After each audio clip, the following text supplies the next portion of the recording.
Hello, my Minglavashin. Deadline or a reorder question ligo, bello pimele suramu, at to piambima, discuss logi jamino. So do beta sabai, no beta sabai tea sajanika, Hajime, Nimian libono, skimming and scanning Nimian logi bima, ba janya o biora hit the laser rago, the young lume, the Malay like dot, problem, traveler. Point, airplane travel, dateline, imaginary line, international traveler, change date, traveler, dateline change. So that dateline, so I repeated what Nina do yare, traveler, so I let do yare the jamulu, the sabai the dateline. Traveler ဒါတွေအကြောင်းကိုပြောထားတဲ့စာပိုက်ဖြစ်မယ်ဆိုတာကိုသိသွားပြီเนาะပြီးရင်တော့ဘယ်စာပိုက်က arrange လုပ်ဖို့အတွက်ဘယ်စာပိုက်ကိုအရင်ဆုံးဘယ်စာကြောင်းလေးကိုအရင်ဆုံးယူရမယ်ဘယ်စာကြောင်းလေးကိုအရင်ဆုံး topic sentence အနေနဲ့ထားရမယ်ဆိုတာကိုသိအောင်လုပ်ရမယ်အဲ့လိုသိနိုင်ဖို့အတွက်တော့စာကြောင်းရဲ့အစလေးတွေကိုဖတ်ကြည့်မယ်เนาะဒီမှာ the same problem လို့ပြောတဲ့အတွက်ကြောင့် same problem ဒီပြဿနာကြီးက would arise ဖြစ်တယ်ဆိုတော့အရှိမပြဿနာတစ်ခုခုကိုပြောပြထားပြီးမှပဲဒီဟာကိုပြန်ပြောလို့ရမယ်ပေါ့နော် the same problem ပြဿနာအတူတူဒီလိုပဲပြဿနာအတူတူတစ်ခုပေါ်ပေါက်တယ်ဆိုတော့ဒီ topic ဆန်ရမဖြစ်နိုင်တော့ဘူး for example ဆိုရင်တော့သူကဥပမာပေးထားတာဖြစ်တဲ့ကြောင့် topic ဆန်ရမဖြစ်နိုင်ဘူး the deadline is necessary ဒါက deadline ကပါလဲဆိုတော့ပြောတယ် international deadline သူလည်း deadline အကြောင်းကိုပြောတယ်ဆိုတော့မသိချဘူး the apparent paradox is resolved by ဆိုတော့ဒါကဖြေရှင်းတယ်ဆိုတော့ကိုပြောတဲ့အခါကျတော့ topic ဆန်ရမဖြစ်နိုင်ဘူးဆိုတော့ဒီနှစ်ခုထဲမှာကြည့်လိုက်တဲ့အခါမှာသူက international deadline ဆိုတာဘာလဲဆိုတာကိုရှင်းပြတာဆိုတော့ဒီ deadline က necessary ဖြစ်တယ်ဆိုတော့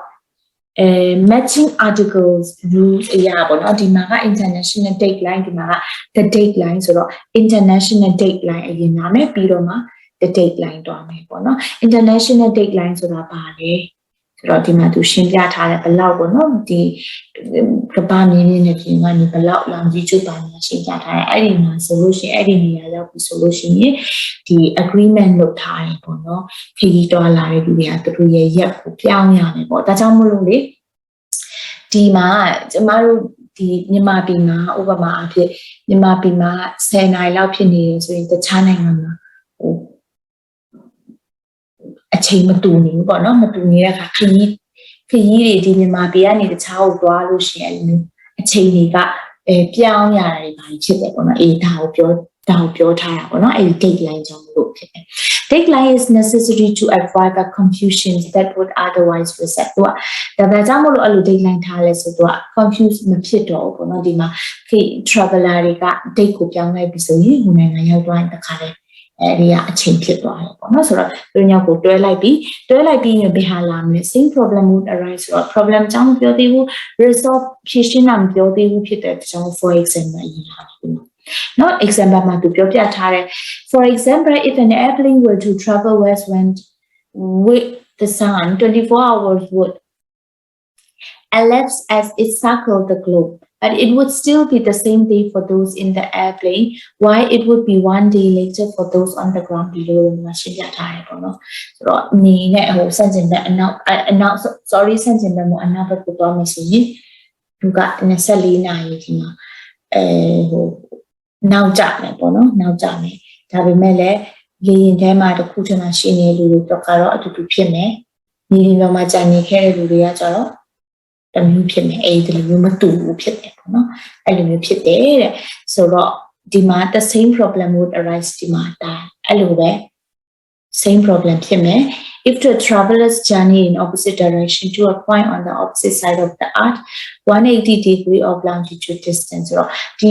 ဒီ point ကနေပဲ direction ဒီတနေရာကနေပဲ direction မတူဘဲနဲ့သွားလို့ရှိရင်ဒီလိုမျိုးဖြစ်လာမယ်ပေါ့နော်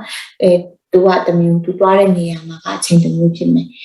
သူနဲ့သူသွားနေတဲ့လေရင်ပေါ်လူတွေအချိန်တမျိုးဖြစ်မယ်သူထွက်လာခဲ့တဲ့နေရာမှာကတမျိုးဖြစ်မယ်ဒီလိုပဲဒီမှာဆိုလဲဒီ problem ဖြစ်နေတယ်အဲ့တော့အဲ့ဒါတွေကိုမဖြစ်ရအောင် resolve ပါဘယ်လိုလုပ်လိုက်လဲဆိုရင် traveler crossing the deadline change his day အဲ့ဒီ deadline ဆိုတဲ့နေရာကိုဖြတ်ပြီးမှသွားရဲဆိုရင် deadline change ကိုယ့်ရဲ့ day ကို change လိုက်ရမယ်အဲ့အခါကျတော့အဲ့လိုမျိုး change လိုက်ခြင်းအဖြစ်ဒီမျိုးရှုပ်ထွေးမှုတွေမဖြစ်တော့ဘူးတဲ့နောက်စိတ်ဝင်စားစရာတော့ကောင်းတယ်เนาะဒီစာပိုင်လေးဆိုတော့ဟုတ်ပြီဒီလိုမျိုးလေး arrange လုပ်ထားပြီးပြီဖြစ်တဲ့အတွက်ကြောင့်မလို့အဖြေကိုကြည့်လိုက်တော့အဖြေကအားလုံးမှန်တော့ပါပြီဘယ်လိုစဉ်းစားပြီးမှ arrange လုပ်တယ်ဘယ်လိုမျိုး matching ဘယ်လိုမျိုး pairing လုပ်တဲ့ method တွေသုံးတယ်ဆိုတာကိုနားလည်ပြီးမှဖြည့်ရှင်းနိုင်တယ်ဆိုလို့ရှိရင် reorder မိခွန်းတွေကိုလွယ်လွယ်ကူကူနဲ့အဖြေမှန်ရနိုင်မှာဖြစ်ပါတယ်အားလုံးကိုကျေးဇူးတင်ပါတယ်ရှင်